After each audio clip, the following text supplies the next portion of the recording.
shirkaas oo aanu rabno inaanu baaq uga diro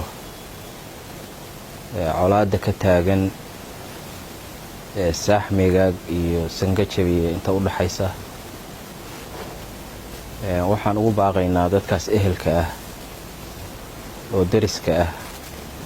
oo dhaliyada ah oo halkaa ku dagaalamaya oo sida xogta aan ku hayno saakay dagaal culus halkaas ka socdo in la joojiyo dagaalkaasi waa dagaal aan sinaba sax ku ahayn dadkaas ehelka ah oo wada deganna aan runtii ku habboonayn in colaad intaa la-eg dhexdooda ay ka dhacdo arrintaasi mudday soo socotay waa lagu jiray isimadii arrintaas qaybta ka ahaana hadda waa fadhiyaan qaarkood waxaan ugu baaqaynaa mar kale oo ku celcelinaynaa hala joojiyo dagaalka dowladda iyadana waxaan leenahay arrintaas culayska la-eg ha saadho ciidamo ha loo diro wafuud ha loo diro ha laga qayb qaato arrin dabkaas baxaya in la damiyo annaguna wixii nooga aadan sidii loo yiriba haddii ilaahay idmo diyaar baan u nahay laakiin waxaa loo baahan yahay xabadda dhacaysa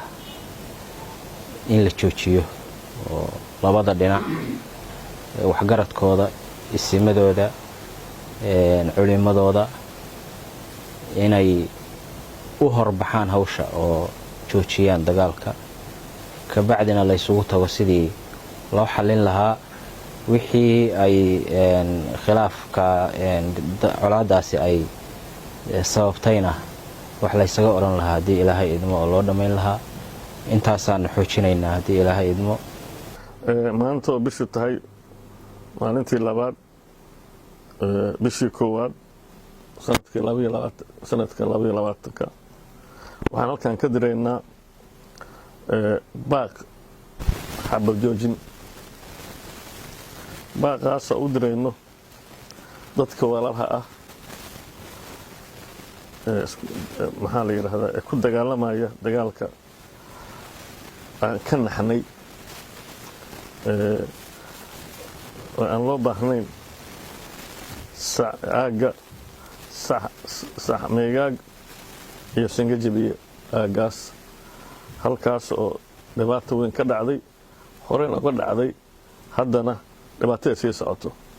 runtii aad iyo aad baan uga xunnahay waxaan leenahay hala joojiyo dagaalkaas xabad joojin degdeg ah isla markaan ah ha laga gaaro waxaanan leenahay haddii alla yiri annaguna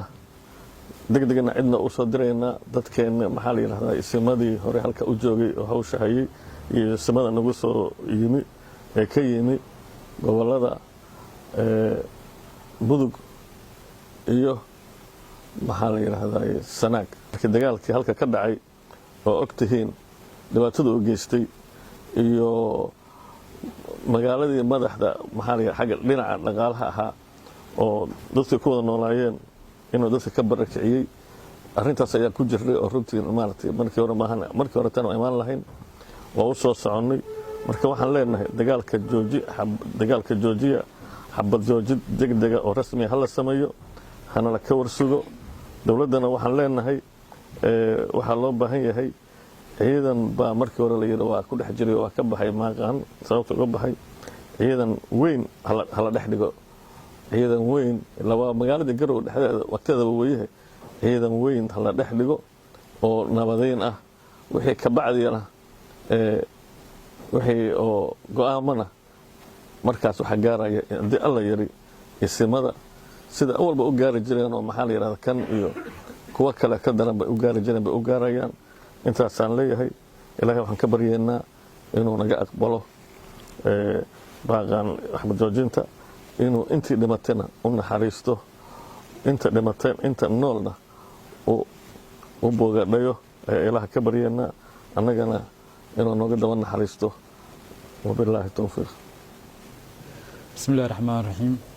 sidii isimada hore sheegeen waxaan halkan baaq nabadeed uga diraynaa beelaha ku dagaalamaya saaxmigaag. waxaanu ka codsanaynaa inay xabadda joojiyaan, waa dad walaalo ah.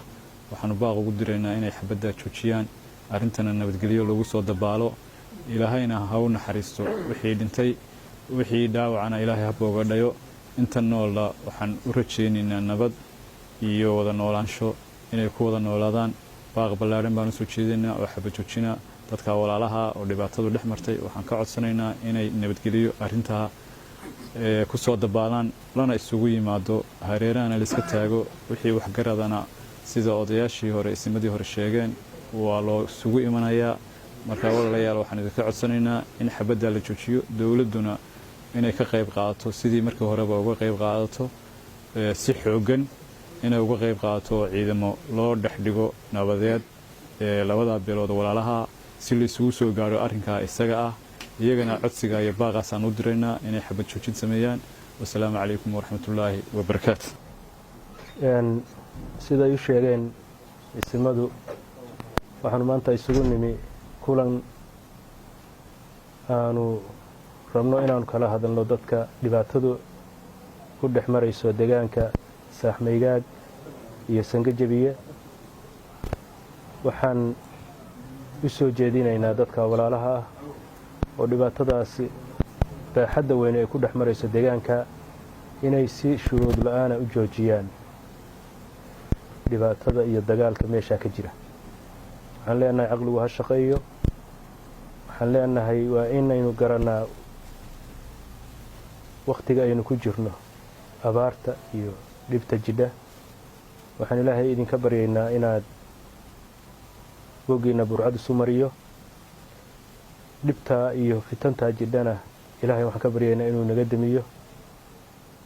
waxaan mar labaad iyo mar saddexaadba idinku baaqaynaa hawshaas iyo dhibtaa meeshaa ka jidha waxgaradka deegaanka joogana inay arrinkaa u guntadaan, dadka ay dhex maraysaana inay hawshaa iyo dhibtaa ka waantoobaan. insha allah annaguna diyaar waxaan u nahay inaanu ama cid aanu soo dirno ama kulligay aan wada nimaanno insha allah. waxaan leenahay mar labaad iyo mar saddexaadba fitantaa iyo dhibtaas ha la joojiyo. baaqayagu intaas un weeye. haadaa wabilaahi towfiiq.